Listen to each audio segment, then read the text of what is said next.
welcome to the Earthborne Games podcast. I am your host, Andrew Navarro, and I'm joined this week by Andrew Fischer.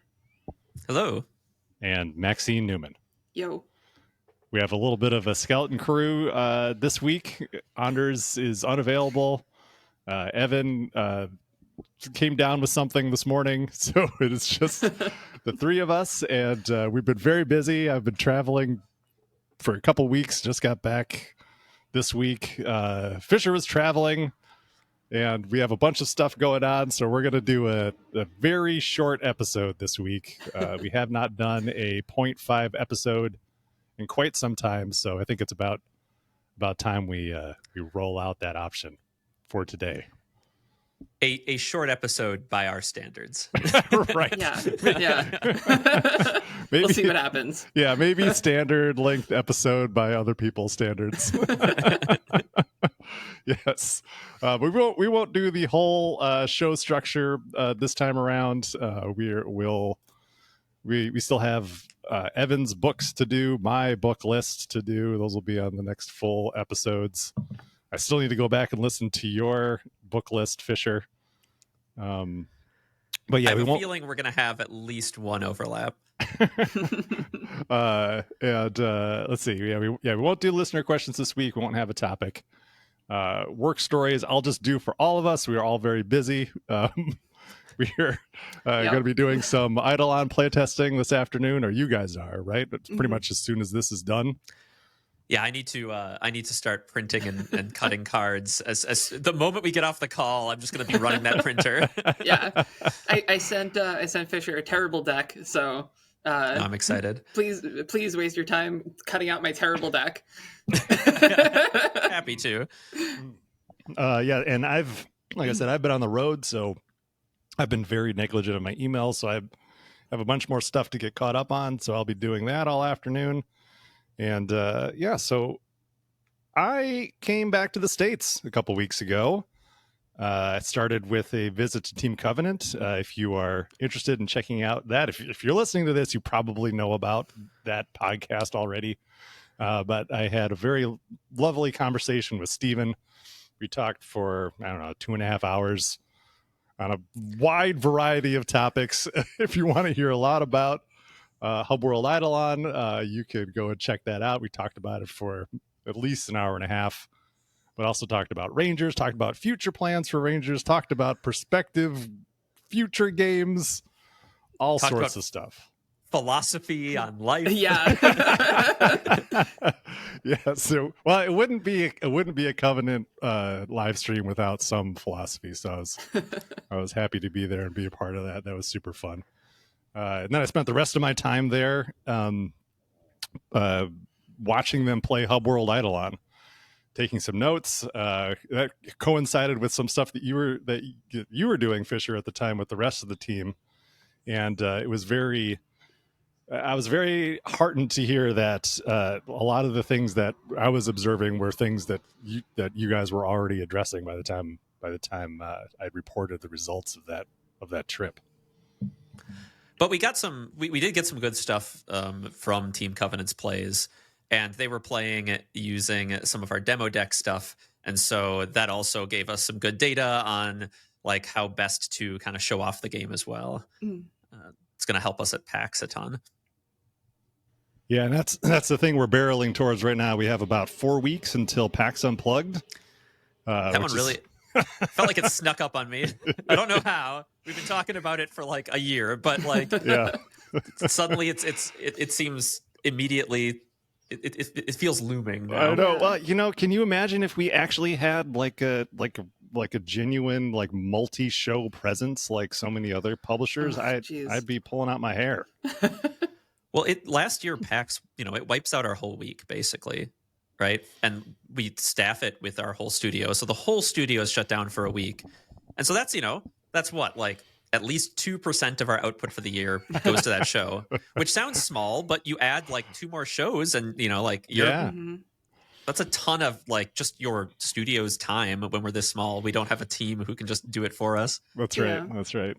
Well, maybe we'll get to that point. But yeah, for now, I still like this, like just a couple shows a year. We're looking into going to UK Games Expo this summer. Ooh. So that'll be pretty cool. So if we add that, then we have, a show in June, a show in December, every 6 months. That sounds all right. And then maybe we can baby step it up after that. We'll see.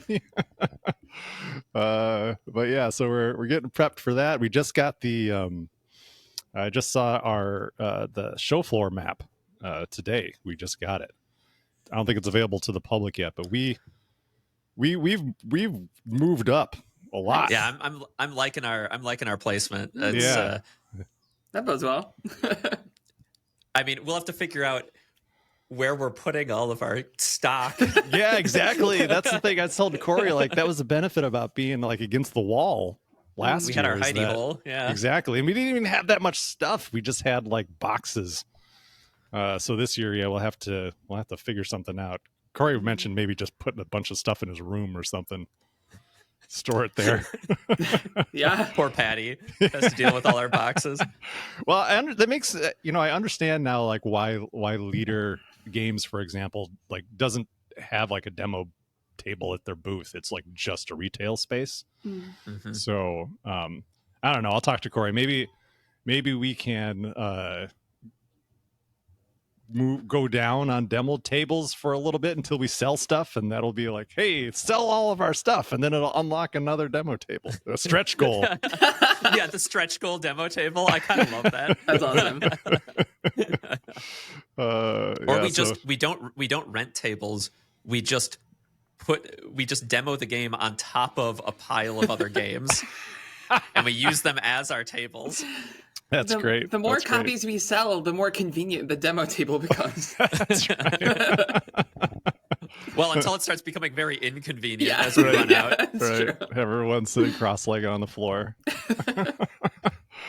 That'll be fun. I'm looking forward to that show. Not looking forward to getting on a plane right now. I've flown more in the past 2 weeks than I ever have in that period of time ever. Like nine flights in 2 weeks, which. Whoa! Some people that's not a lot, but that's a lot for me. No, thank you. I was very, very ready to be out of the airport by that last day. How did you get to 9? Oh, I guess because we had that all these little connecting flights. Yeah. Because I went to Tulsa and then we went to Kalamazoo. There's no direct flights to Tulsa or Kalamazoo, so just adds on. They're short. I mean the Detroit to Kalamazoo flight was awesome. We're at cruising altitude for like 2 minutes. Yeah. It was very short. That might be the shortest commercial flight I've ever been on. It was like 20 minutes. But anyway, I'm getting ahead of myself. So yeah, after the Covenant trip, came back to Minnesota, where it was very warm, unseasonably warm for the first few days. I did get a little bit of a taste of fall at the end, but it was, I think, almost warmer than here. I mean, not as humid as here, but almost exactly the same. I was surprised. It got cold pretty much right when you left. Like, it's cold now. All right. Yeah. I timed it right. But that was really great. It was great seeing you both in person, and I got to see all the Twin Cities crew, so I didn't get to see Joe or Sean. So they were neglected over the week because I spent almost no time on Discord or on my computer. But that was super fun. I really enjoyed hanging out with you guys and being able to connect in person. Yeah, that was awesome. Thought it was productive and enjoyable as always. And on the personal note, I went to an Iron Maiden concert with my son Sam. That was pretty awesome. We also went to a Green Bay Packers game. Got to see them beat the Texans on a last-second field goal at Lambeau. That was incredible. Met a backer at Lambeau. Really? That's awesome. Yeah, his name was Eric, and he had reached out on Discord. I was talking about the Packers on a podcast at one point, and he just reached out and said, "Hey, yeah, I have season tickets if you ever want any." I was like, "All right, cool." So I reached out to him, but he's like, "This is the one game I'm going to," so he couldn't sell his tickets to me. But he did meet us at the game, and I did sign his copy of this Staff of Harmony. Nice. I like that he brought the Staff of Harmony with him. He did. He had it in his wallet. He was ready to go. That's awesome. Fellow Staff of Harmony fan, I approve. Yeah. I had to like kneel down on the bleachers so I could try to sign it well. I tried to draw a little sun in there with it, but it wasn't the best sun I've ever drawn. So I apologize, Eric, for that. But hopefully the memory will suffice. Well, and it sounded like a pretty good game to be his one game of the year to go to. So. Oh yeah, no, it was awesome, man.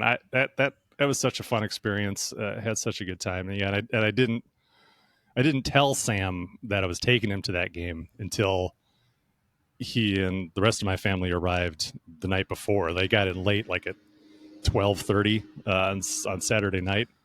And I was like, all right, you got to go to bed because we got to get up at 5:30. He's like, why? I'm like, well, we're going to go to the Packer game. So he's like, really? I'm like, yeah. So that was very cool. It was super fun. And then the Iron Maiden concert was awesome.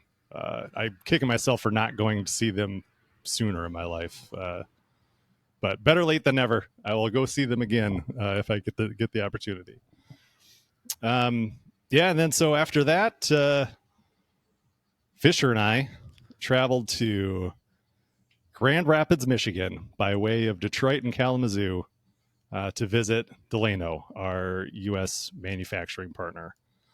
And that was a bit of a roller coaster ride of an experience, but I think overall it was really great. Fisher, you want to talk about a little bit about that experience?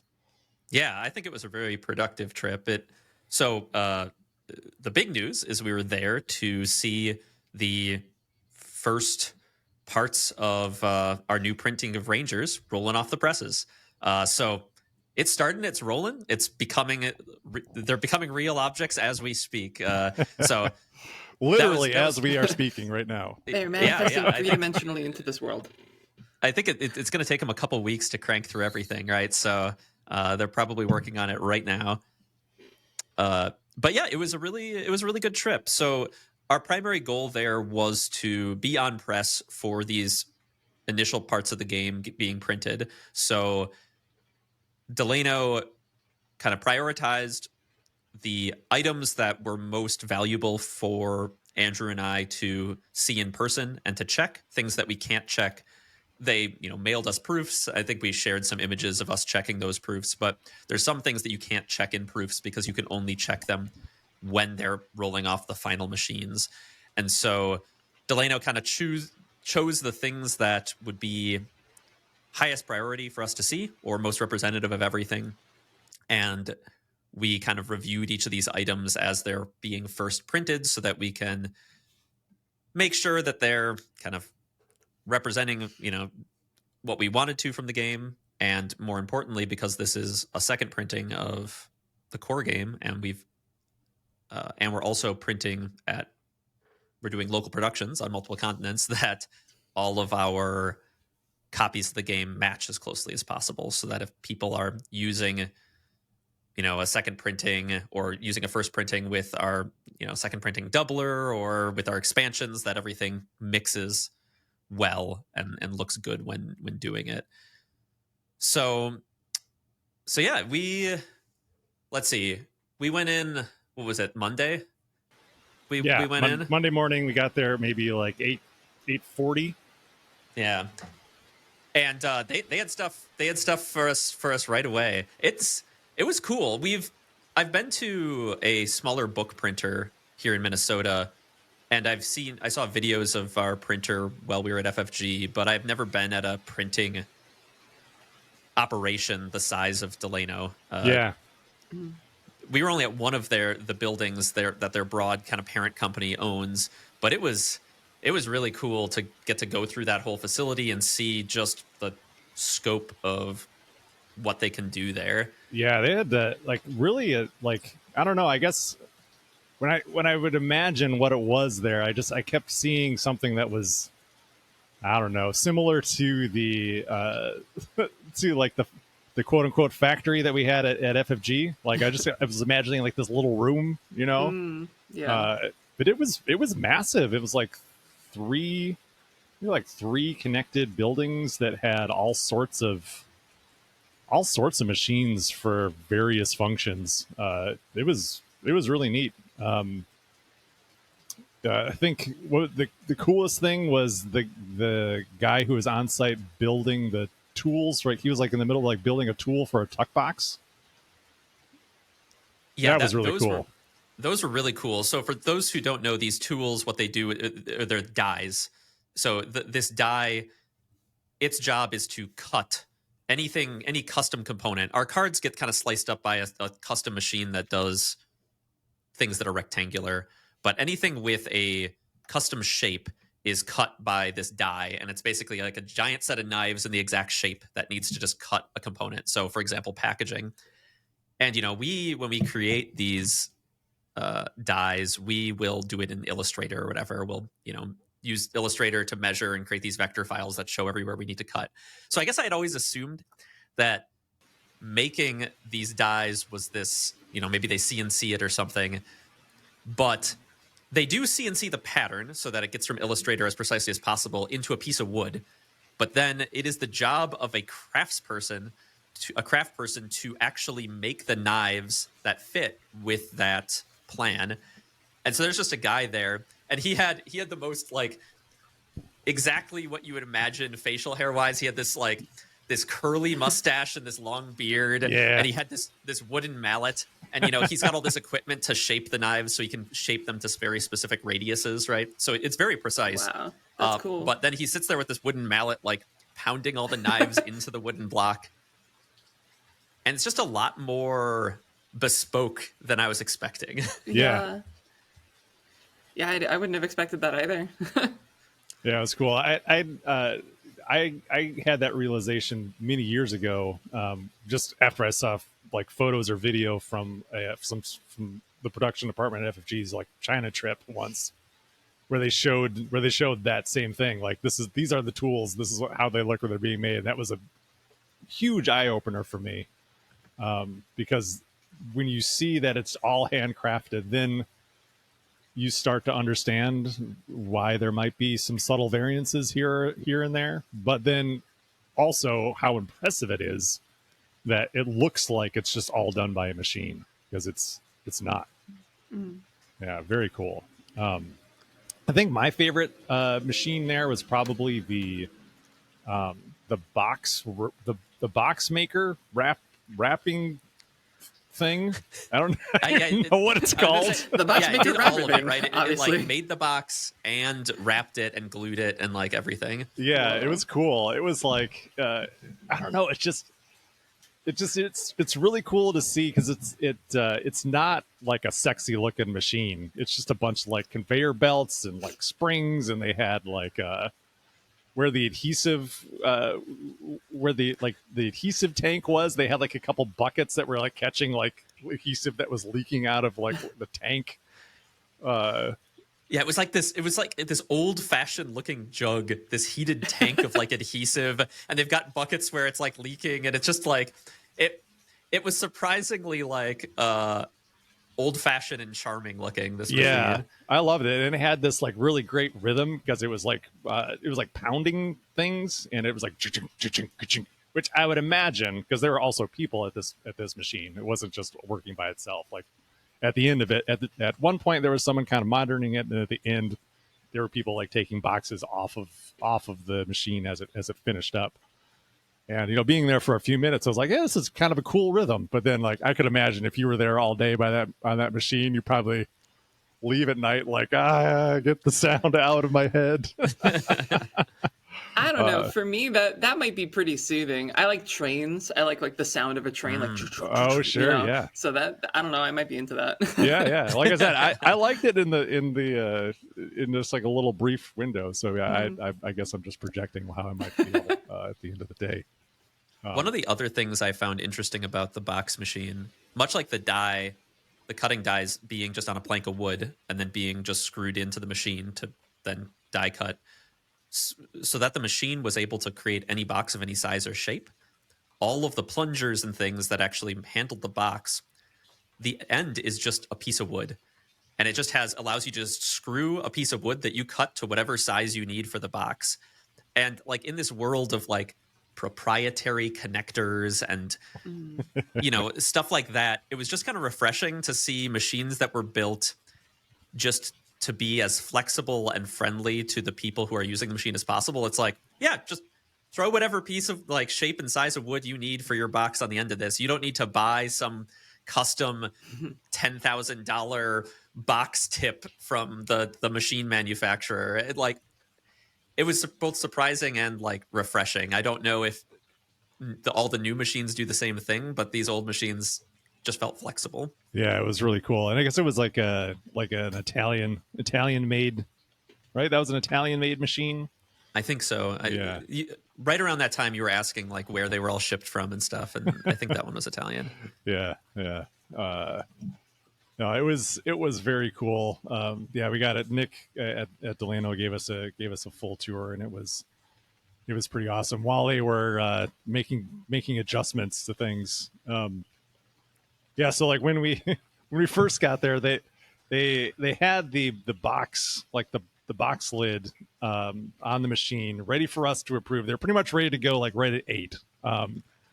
I made the mistake of thinking Kalamazoo was a town of any significant size, so I just assumed that like ride services would be present, like app rides like Lyft. So I usually use Lyft, and when I both at the airport and then at the hotel the next morning, I like tried to get a Lyft, and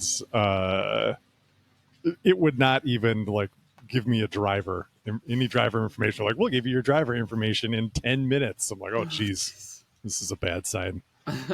So we called a cab, a good old fashioned cab. We had a great cab driver, but we didn't get there till a bit later than we anticipated, and brought us back to the machine. And I want to say there were like 6 guys standing around these prints.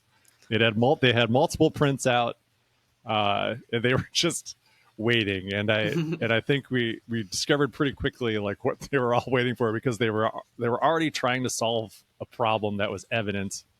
And I feel like they were like they knew it was an issue, and were maybe just hoping, I don't know, we'd say it's fine. There's definitely that vibe. It's kind of like when you're working with like contractors on your house, where like you have all these people standing around you, and they see it too, but they also just want to go on with their job. So they kind of, you can see it in their eyes that they want you to say, yeah, sure, it's fine, right? Yeah, but they know it's not fine. Right. So they had ordered a stock for the box lids that had like a linen finish on it. Because they were trying to match what Ludo had done, but the Ludo box, from the original printing, has like the faintest linen finish on it. Like, it's barely noticeable.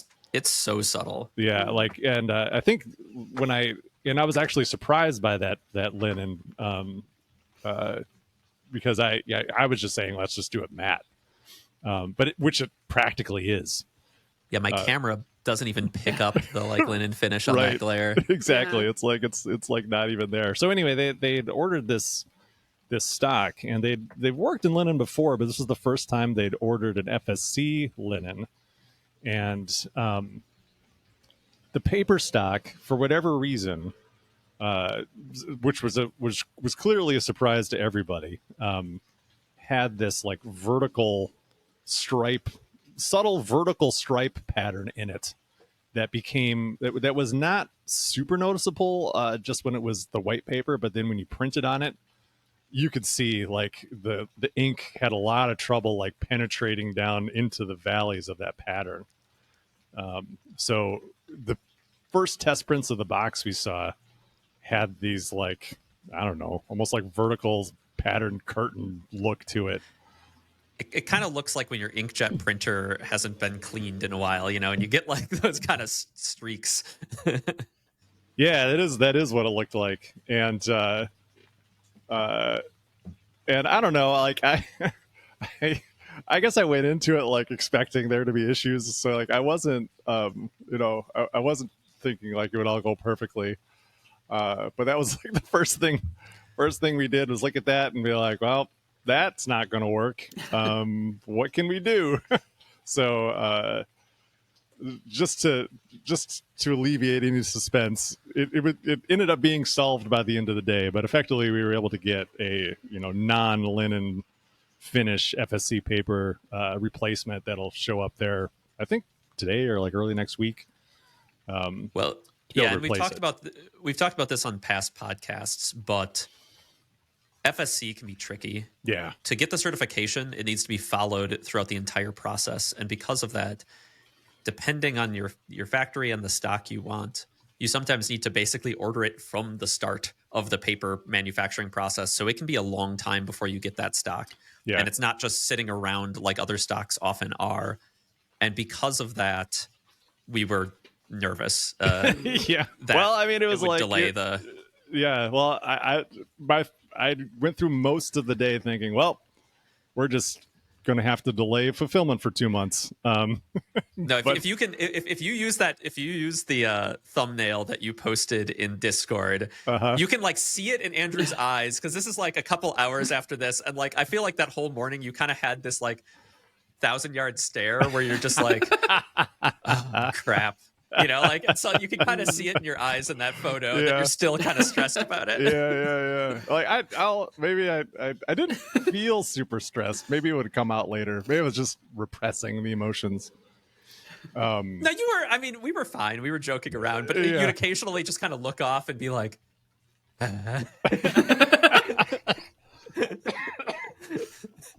That's fair. But they got on top of it right away, and you could tell they were probably even more displeased than we were with the outcome of that stock. But they were able to correct it and get a new order in for a available FSC stock that we'll be able to get soon. And by dinner we found out that nope, there'd be no delay, and they'll just do the boxes later. So that was cool. So that was the first thing, and then we started looking at the rule book, and the color matching on the rule book. That was the first thing we saw. Was really great. Yeah, we had some concerns during the proof step, but upon like the color matching on the rule book was spot on. Yeah.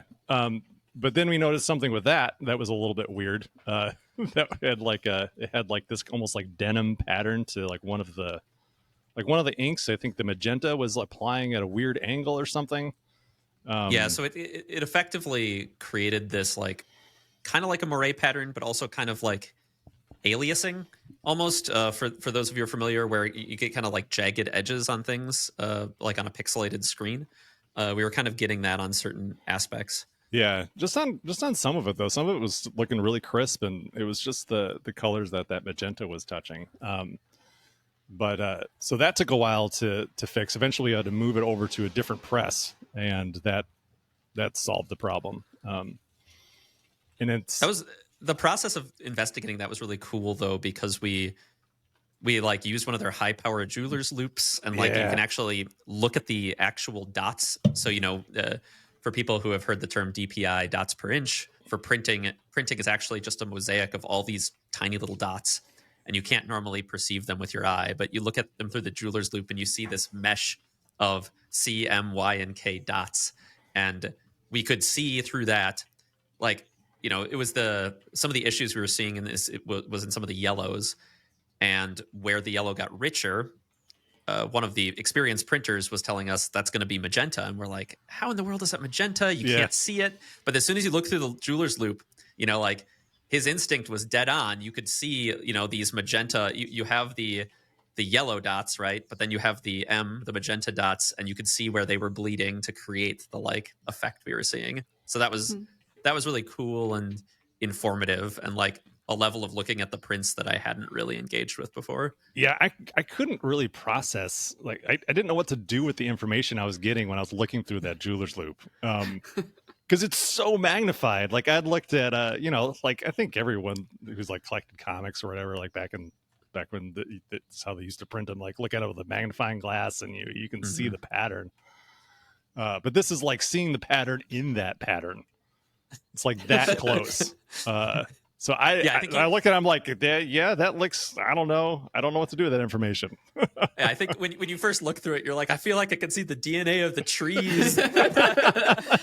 It's like looking at That a made up this single-celled paper. organism in a petri dish or something. Yeah. Yeah. It was really fascinating. So I think that'd be really just a cool discipline to learn, to be able to examine a print that closely and then be able to adjust based on what you see. I think that was really cool. But anyway, so that took a little while to get that going, but eventually they solved it by just moving to a different press that applied the ink differently, and that then it's still sort of visible, but I don't think I think the only reason I noticed it is because we noticed it on the previous print and we're looking for it. I think if you if you're not looking for it, you're not going to see it. It's like super subtle. So very pleased with how that turned out. It was a meaningful improvement. Yeah, absolutely. And then I think the last thing we did before we left, because we had a lot of time to kill while they were like fixing these issues, and then they set up a card press forum on the for us to take a look at, one that had all of the different card backs on it. So it was like the best sampling that we could possibly have on a single forum. Oh, we have the do you hear the car coming, selling eggs? Oh yeah. Yeah.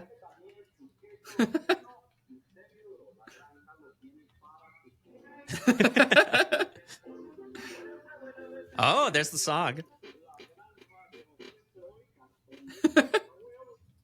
Uh-huh. Oh, what is that called? There's a name for that. For the like for the cars that go down American. the street, just like yelling stuff. Yeah, there's a name for that phenomenon. Those trucks that are just playing different advertisements. Oh yeah, in Central America. I don't know what that is. Yeah, I don't remember what it is. Yeah, but these guys come by and sell cheap eggs, and I guess they said they had cheese. But anyway, so we had a lot of time to go around and do other stuff and hang out while they were getting that stuff ready, including that card press form. And we got a tour of their fulfillment facility, which was mind-blowing. Like, I had no idea they were such a huge operation. That was really cool. If you like warehouses, I find warehouses exciting. But that was impressive.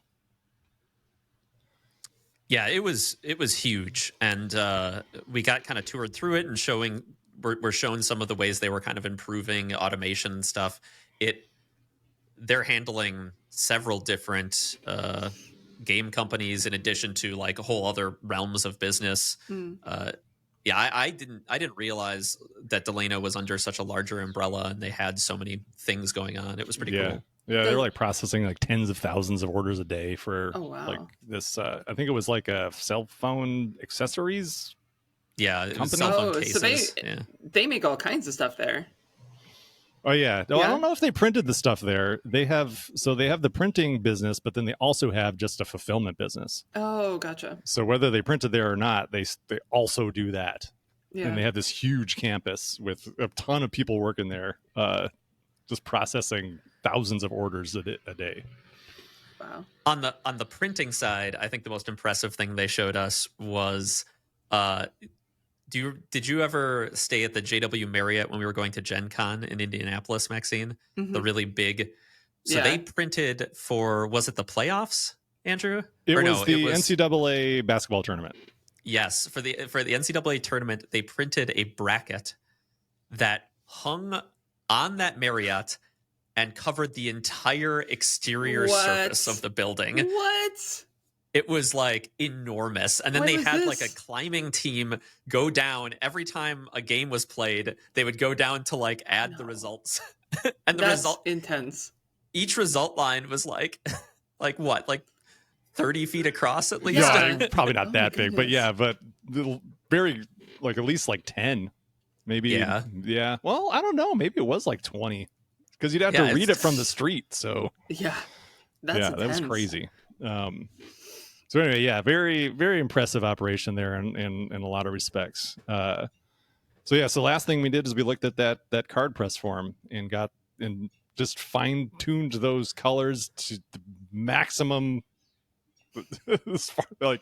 We fine tuned them as much as we possibly could. Yeah, I'm pretty ultimately, pleased. The card backs are obviously our top priority for color matching, right? We want as much of the game to color match as possible, but the card backs mechanically are the most important thing to get as close as we possibly can.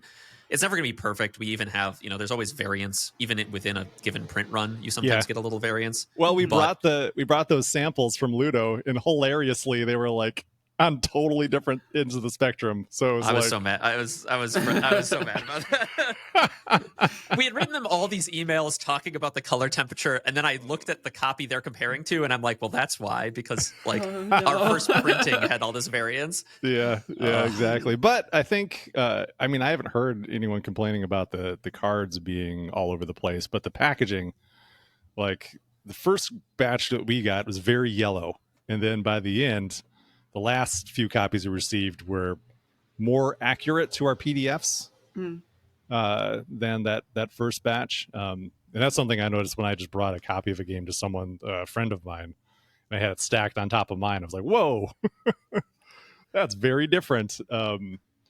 So I think that was a good lesson, just to say that, we did our best to match, I think, both the printing that we had and like the card backs that we had, and to stay true to the PDFs. And I think we did a really good job at least with that one press form at Delano, where we had the press operators who were adjusting the balance of the inks. They were doing the work. We were just saying, like, how about more cyan, or how about less magenta, and then just noodling on that.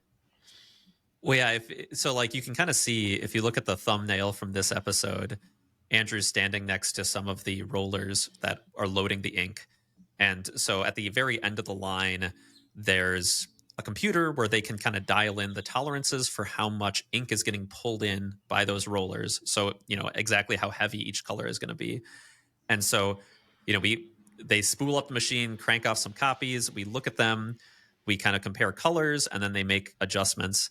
And the skill of understanding how CMYK color balancing works, I'm sure some people listening probably have done some of this as well, but it's not always necessarily intuitive.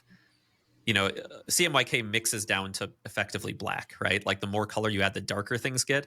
So, if you want to lighten, we're looking at the back of the path cards, which are that kind of earth tone and the yellow of the sun. And so it's like, well, we want more yellow, and there's yellow ink. So you might say, oh, just add more yellow ink, but that'll actually darken the yellow, right? So brightening the yellow sun actually might be removing the colors that are, darkening it. And so you have to figure out, okay, so do we want to lighten this? Do we remove a mix of stuff? Do we remove just cyan and it'll get warmer? Do we remove magenta and it'll get colder?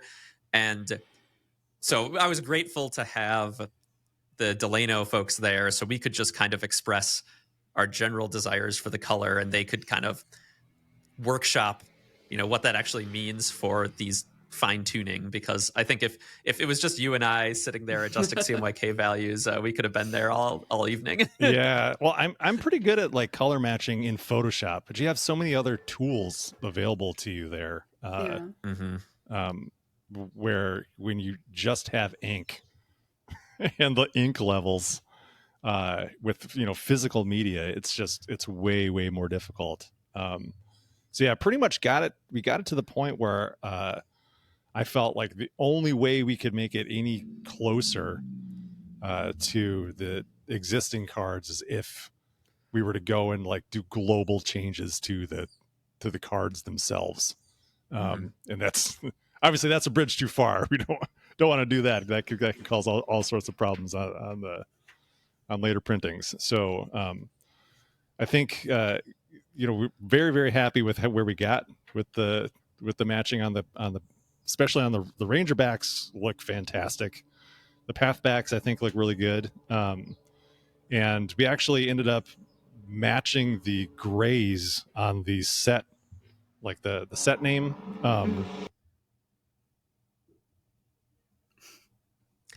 The grays matching was more of a happy accident.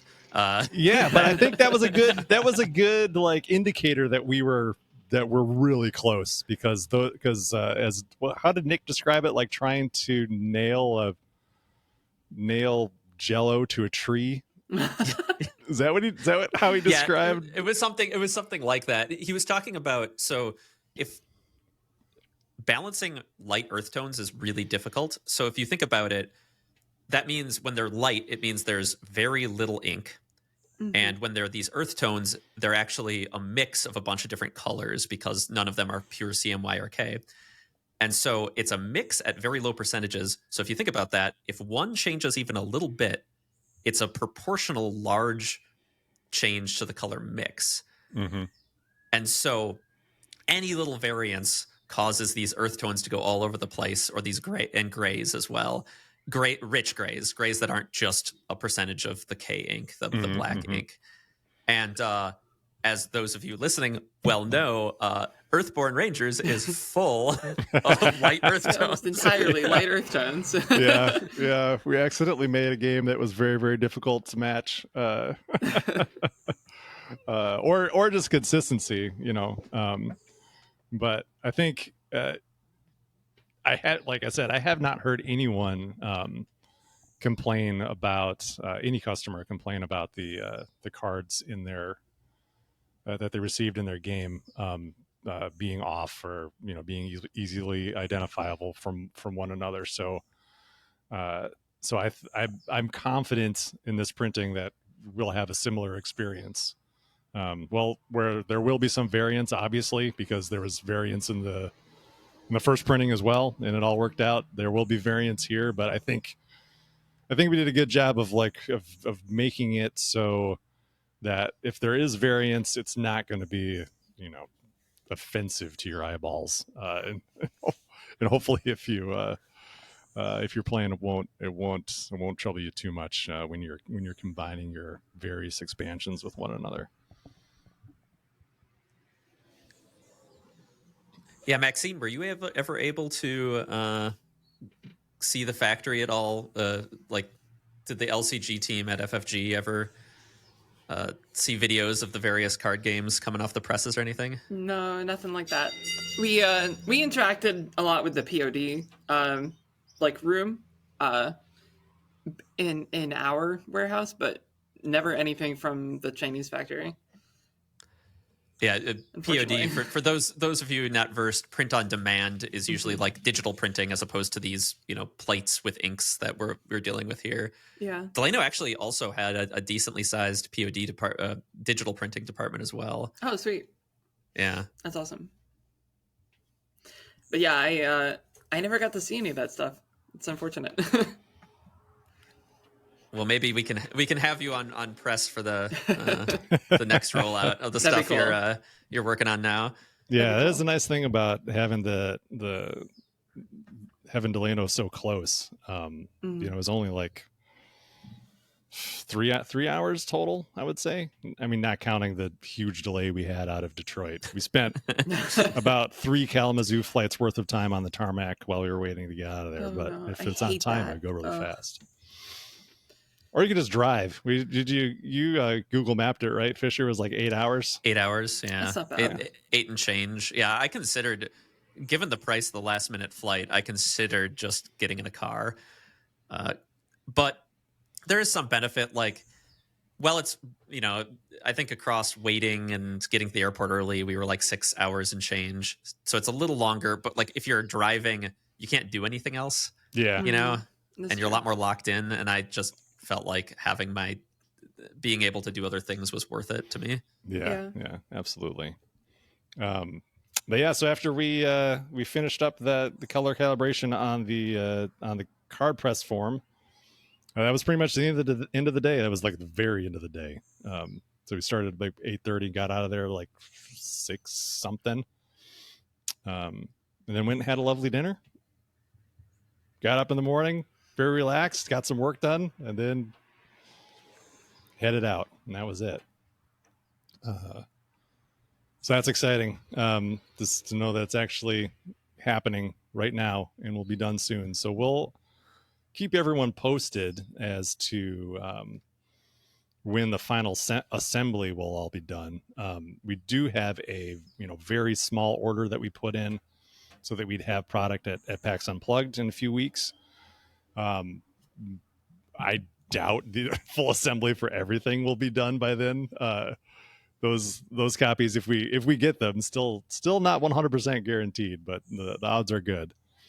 Those will be as fresh off the presses as you could possibly imagine. Still warm. Still, yeah, I was about to say that. Right out of the oven.